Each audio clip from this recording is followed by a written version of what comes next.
And welcome to the 570 Wrestling Experience Party Pod.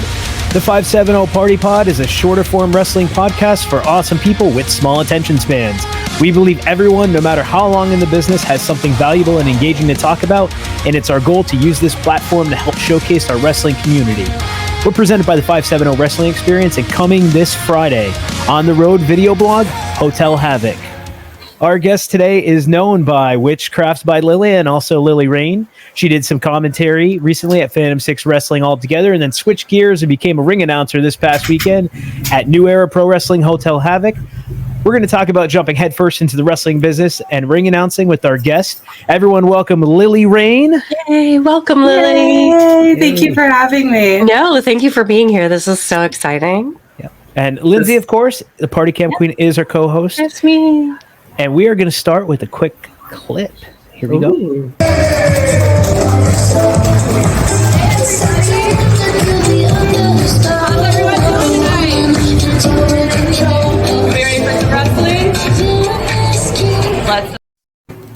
Yikes.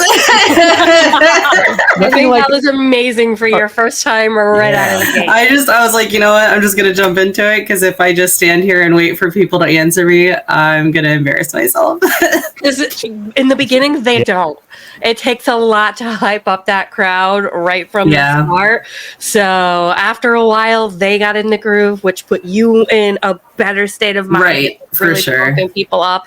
But I think you started out the gate amazing. Yeah. So walk us through the emotions, Lilly. I will say I was shaking. I was like visibly, physically, like I got done with my first little introduction for the pre-show and I stood over to the side and Kit Raff was standing to the side over and he's like, "You're doing great." And I'm like, as you the microphone's like, and he's like, "Chill, you're doing good. It's okay." And I'm like, okay. He's like, "It's just indie wrestling. Like, relax." And I'm like, I want to relax. I want to relax. You'll be Samantha Irving before you know it. See, and that's like, everyone's like, "Calm down. It's just indie wrestling." And I'm like, everyone's like, "It doesn't matter. Nobody really cares." And I'm like, "But I care because this is day one of my future career path." You know what I mean? Like, this isn't, it might just be something small, but there is video evidence, as you can see. So like, this is just day one and it's only going to go uphill from here. Exactly. And you dive in head first and you put everything into what you do, whether it's your awesome hair, your awesome makeup, your attitude, your crocheting, everything that I've seen you do, you put 100% into. I appreciate that. I do feel like I won't say that I'm a IC champ by any means, but I am a little bit of a workhorse. Like anything that I have my name on, I want it to be like, I'm a little bit of a perfectionist. Yes. So like, I will say I'm a Jill of all trades and a master of none, but better the many than only the one. Like I have a little bit of everything, but I try to perfect it as much as I can. So for instance, like, pre-show me, the very first clip you have, I was very nervous and I feel like you can kind of see it. And then when we came back from intermission, the first match that we had was the tag team triple match, and actually being in the ring and Brad like came at me and like actually physically frightened me. And I had that moment in the ring of like, oh my gosh, okay, all right, no, you're good. This is supposed to happen. And I knew he was going to do that. He does it all the time. So I made sure to pan away because I didn't want people to be like, "Oh God, what did he just do to this poor woman?" No, but I mean, honestly, like afterwards I was like, all right, we're good. Because he was like yelling at me. He's like, "That's not Bateman's music. Put Bateman's music on." And I'm like, I don't know what to do. I'm sorry. I was just supposed to stand here and look pretty. I'm just trying to do my job. Yeah. And to go back to the comment people were saying about, it's just indie wrestling. Those same people are freaking out backstage about their match coming up. So is whether it's 5 fans, 10 fans, doesn't matter. We all still want to do the best we can, and we know everything is on the internet these days. And right, and I don't think it's really meant to be like demeaning, like, oh, it's just indie wrestling, but just like we're more of like, it's a family thing. Like we're all a family, so it's just indie wrestling. So like everyone that's here is all going to be supportive of you, whether you're good at it or whether you're bad at it. Like no one's gonna talk a mess on you and like make you feel small when this is all said and done. And that's a perfect example, especially with Kitty Raff. He's been in this business for a long time, and he's the first one to tell you he's still about to shit his pants before he comes out that curtain every time. But he also does such a great job at being the heartwarming person to try and help pep you up, even though he's shitting absolutely. Absolutely. And so I've only been involved in the wrestling community for about a year and a half ish now. And one of the first shows I went to actually was a Smash show. The very first show I went to was a Smash show, and I met Kit there. I met a lot of the people that were there on Saturday. Was that our Cayuga Field in Scranton? The football field? Yeah. I remember that day. That was the very first show I ever went to in the area. And a lot of the people that I work with now are people I met at that show. So it's really, it's been a fun experience for certain. But like at the same time, like getting to know these people outside of their characters has been a lot of fun too, because like people that I necessarily wouldn't approach because of who they are in the ring, I found to be some of the nicest people outside of the ring. And like, I love that.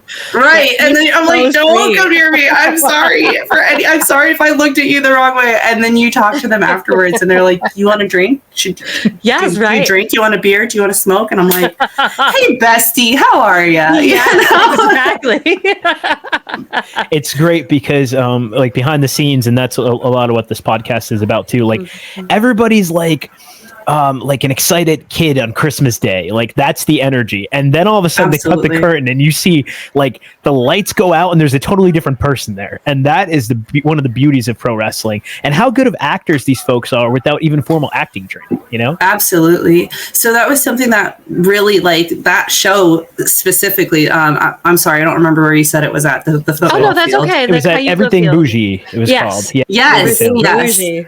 So actually, when we were at Phantom 6 a few weekends ago, I talked to Bougie and I was like, you were there at the first show that I saw. Like, that was the first show. But even with everything being on a smaller scale and still being familiar with family and everything, like, I think that one of the first things that I noticed about the wrestling that I feel like really encapsulated me into it was the acting and the storytelling, and like how invested people can get into the stories when you're really, at the end of the day, yes, I'm watching two people fight, and it's you know, predetermined or whatever, but at the same time I'm so invested in the storytelling that I don't care if I already know who wins it. Like, I don't care if the whole world knows who wins it already. Like, I still want to watch them tell the story. I'm so glad that I'm behind the camera.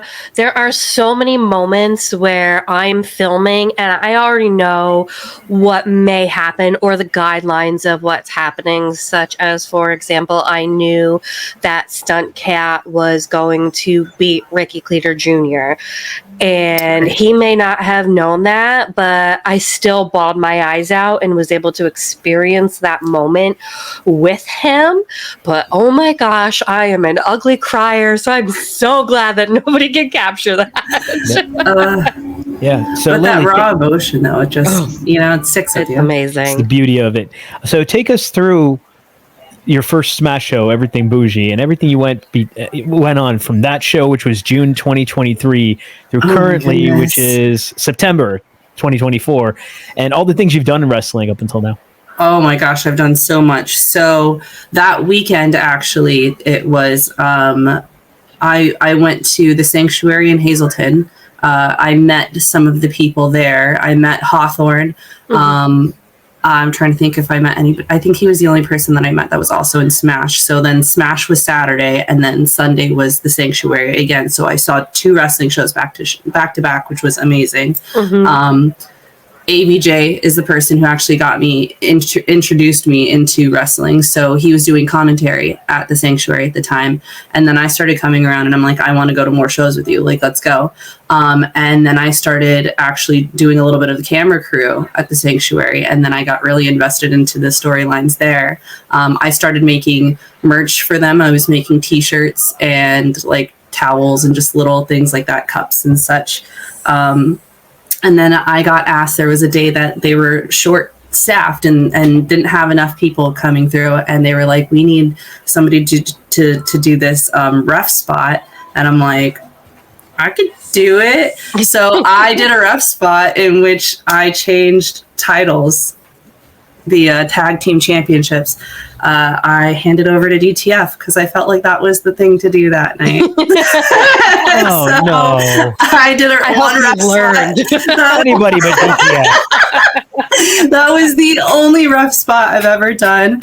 But I did do the ref spot. And then from there, I started doing more camera work with ABJ with his vlog and helping him out with that. And then I started going with him to more and more wrestling shows. And then I decided I was going to start recording my own content. And I started doing interviews with wrestlers on their fashion and their gear and how their gear helps tell their story in their wrestling character or who they've evolved to be within their wrestling career. So I did that a little bit. And then most recently at Colossal Con with Frontier Pro Wrestling, I was asked to do commentary with ABJ. So I started out there that weekend. And then the following day was Phantom 6 Wrestling.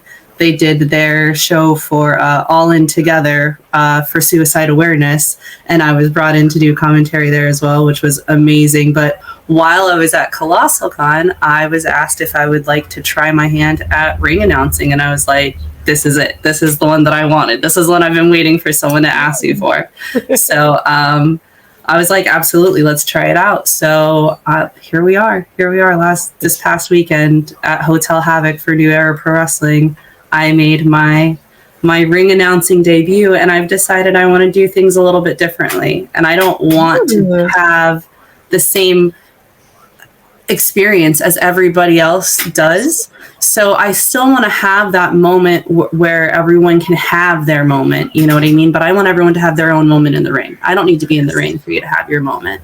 I want to be at the curtain when you first come out, and I want to hype everybody up, or I want to, you know, if you're the scary person, I want to be afraid of you as you're coming out of the ring. I want to make that kind of known of like, you're going to have your moment. The crowd is going to know exactly how to react to you and help tell your story a little bit there as you're coming out before you make it to the ring. And I think that is a beautiful thing to do, because a lot of the fans that are local are actually new to wrestling. So they're not necessarily sure, should we like this person or do we hate this person? So occasionally when someone comes out and I don't hear fans giving the correct response, you'll see me, I'm filming and I'm like, Right. trying to help. So I think that is an awesome thing that you could do. And then also for people who will see some of our footage from this past weekend, they'll see that you were able to use the spotlight that you have to do a post interview as that person came right out of the ring, which is very unique. We tried that out for the very first time this weekend, and I think we're going to be doing more of it. I think that I talked with upper management a little bit. And I was like, I need more dialogue. Okay. Are you a part of that upper management? Did you just talk to yourself? I am. So I actually I just got that was like news to me this week as well. So that was very, very exciting. But did you find out like during the pre-show announcement, or did you find out? Well, that's when you found out? So they were like, we're gonna have you on, and like they were having a conversation. Everybody else on the committee was having a conversation, and I was just like, you know, warm little ears over here. I just hear things. But they were like, you're going to be on the committee too. And I was like, yeah. And I kind of just took it as like a joke of like, yeah, you're involved in it too. And then they told me about it right during the pre-show. I wouldn't say right during the pre-show, but they were like, no, from a fan perspective of someone who hasn't been in the wrestling community a lot, but can say like, listen, either this is kind of sucks and let's have less of that, or this is really great and let's have more of that. You're kind of somebody with fresh eyes. So I was like, all right, I'll take it.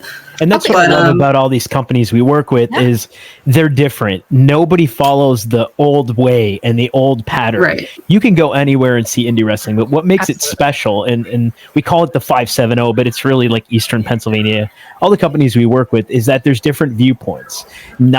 You can go to two different promotions here, see the same match, and it be completely different because of the vision of the artist behind it. And it's so cool that you've been added to that to offer perspective without having been in the business 60 years. And you may have people in the business going, oh, how is she qualified? Who cares? Oh, I've heard that a lot in the past like month. Oh, how did she do this, and this? And I'm like, you know, it's a little lonely at the top, but I have room for friends. We can all join in together. We don't have to constantly be tearing each other down. Let's just let's all take this leap of faith together. You know what I mean? Like, let's all just do it, because I think it's going to be a really fun experience. Whether I've been watching for a year. Maybe I only watched for a year, but I've met Orange Cassidy twice. I'm just throwing that out there. Jealous, very jealous. Hey, you've met some really cool people that I'm super jealous of. Like, I would love to meet Effie. Yes, I can't wait to meet him. He'll be around soon, I'm sure. I hope so. And then if you're there, I will absolutely make that connection, because I know sometimes it's hard to be a little starstruck, but thankfully, being in this business, I'm not anymore, because I need to be that person to know what's happening. And a lot of people will tell you, Lindsey's our locker room mom. If you need anything, go to her. So I had to get over being my internal little self and my shy little baby. So I've made great connections with Effie. I know Sunny Kiss. I've met Chris Bay multiple times, and I still talk to him often just to check in. I have got a name dropper here. I am. Hey, you don't listen. You know what? I will say I've gotten close with Ace Austin. That's the only name I'm gonna drop. Ace. I love him to death. I think he's such a great person. He really is. I saw him at New Era a few months ago, and like we'd talked previously last year sometime, but like I was like, oh, he doesn't really remember me. I'm just, you know, somebody's whatever. And like we talked at was it the Falcon's Nest? I'm not 100% sure where we were at, but I mean, like we had a conversation there.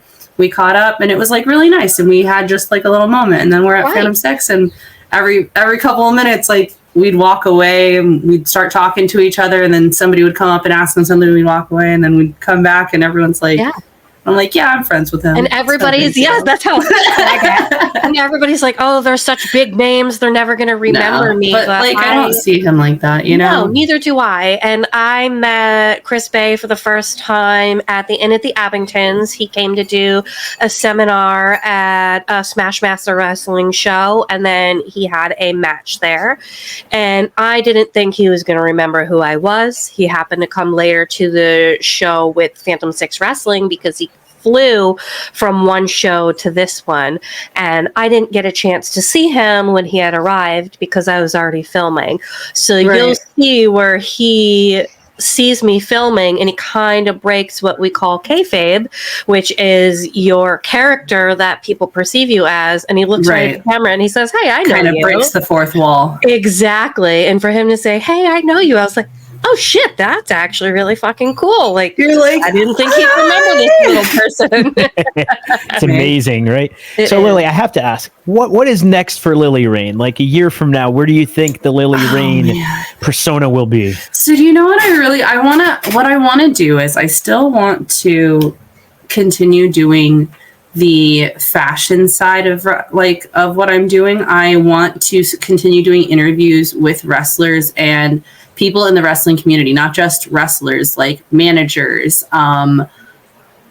like backstage interviewers, anyone, ring announcers. I actually interviewed George Palomides. It hasn't come out yet because I'm a little behind on my editing, but I want to continue interviewing people. But what I thought would be really cool, I'm not doing this at New Era because I'm not going to be a self-satisfactory person. I'm not going to just sit here and do things. But what I think would be a really cool concept to do at maybe once a year for like a New Year's gala or something like that is like when they're coming out of the ring, I want to have a red carpet going back to the curtain and like talk about their fashion on the way back, like have like a little runway show on the way out of very cool. I love that. And like if they have like blood and everything coming down, I think that would be really cool too. You know what I mean? Like, oh, they're wearing this worn down, you know, whatever. Like I just think it would be so cool. And to have like a little fashion panel of like give them a 10, give them their scorecards on the side. Oh, I love that. Even if we give the crowd paper numbers and get the crowd more involved. I think it would be really funny. I'll talk to some of the promoters and see if anybody be interested to help you out with that.